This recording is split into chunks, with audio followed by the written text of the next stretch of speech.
In the middle of the jungle, a single yellow Lego eyeball peeks through the cracks of a wooden crate.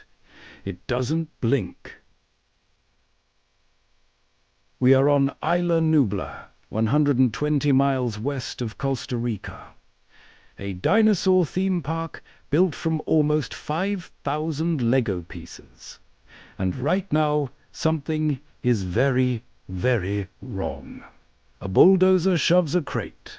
Men in khaki stand around looking nervous. Robert Muldoon, the game warden, stares through his sunglasses.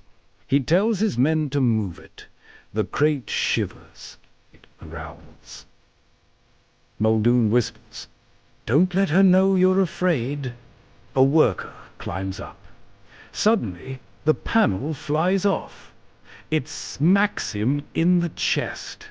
He tumbles. His Lego arms and legs scatter across the mud.